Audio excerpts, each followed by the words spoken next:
नमस्कार। मैं रविश कुमार। चलिए, कम समय में पूरे देश और दुनिया की खबरों पर नजर डालते हैं।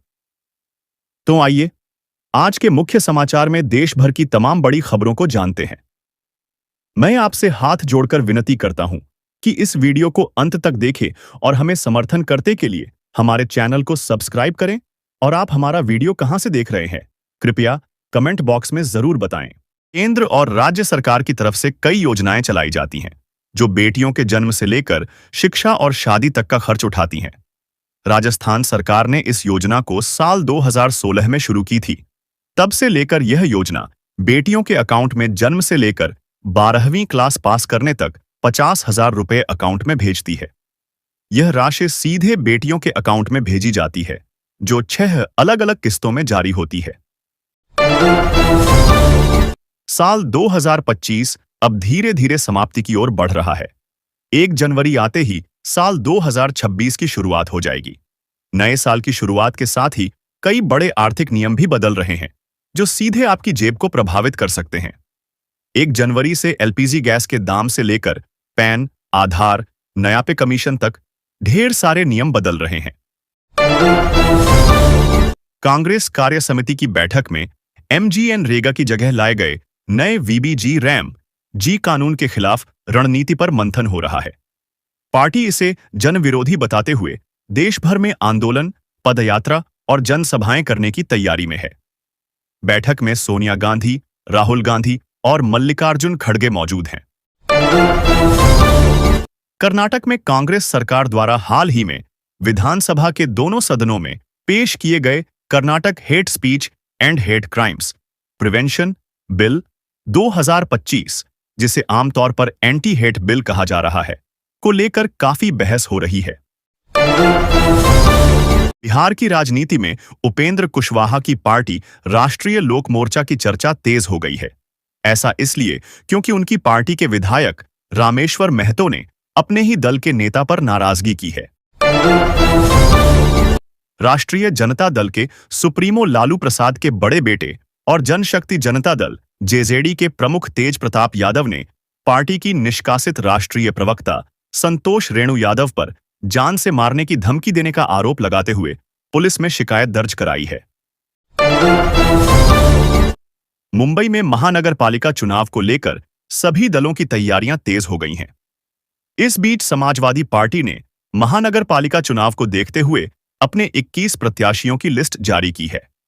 सपा 21 के महाराष्ट्र प्रदेश अध्यक्ष अब्बू आसिम आजमी के निर्देशानुसार मुंबई नगर पालिका चुनावों में समाजवादी पार्टी की ओर से चुनाव लड़ने वाले उम्मीदवारों की पहली सूची आज घोषित कर दी गई है। कांग्रेस पार्टी में आंतरिक सुधार की मांग और उसके वैश्विक कनेक्शन की खबरों पर नया विवाद छिड़ गया है। कांग्रेस के वरिष्ठ नेता दिग्विजय सिंह ने राहुल गांधी को टैग करते हुए एक एक्स पोस्ट में पार्टी में बदलाव की जरूरत बताई है।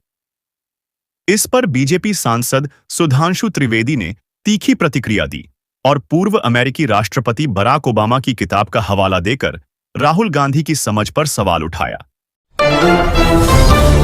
महाराष्ट्र में महानगरपालिका चुनावों को लेकर सियासी सरगर्मी बढ़ने के साथ ही सत्ता पाने के लिए तरह तरह के गठबंधन हो रहे हैं।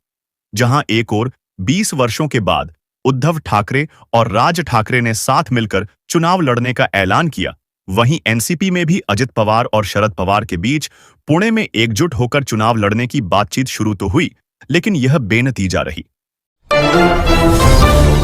महात्मा गांधी राष्ट्रीय ग्रामीण रोजगार गारंटी अधिनियम मनरेगा का नाम बदलने को लेकर शनिवार को कांग्रेस पार्टी की बैठक हुई।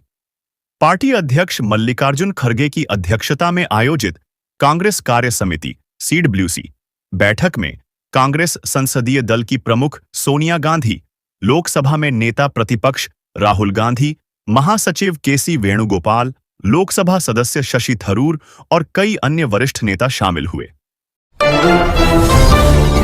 कांग्रेस में आंतरिक सुधार की मांग को लेकर दिग्विजय सिंह ने राहुल गांधी को टैग करते हुए बदलाव की आवश्यकता जताई है। वहीं सैम पित्रोदा के बयान पर बीजेपी सांसद सुधांशु त्रिवेदी ने तीखी प्रतिक्रिया देते हुए कांग्रेस को भारत विरोधी वैश्विक साजिश का हिस्सा बताया है।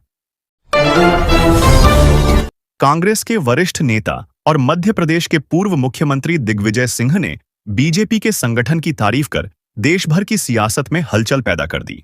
उन्होंने कहा कि बीजेपी में एक कार्यकर्ता जमीन से शीर्ष तक पहुंचता है। इसमें उन्होंने प्रधानमंत्री नरेंद्र मोदी का जिक्र किया। वहीं अब उन्होंने अपने बयान पर सफाई दी है।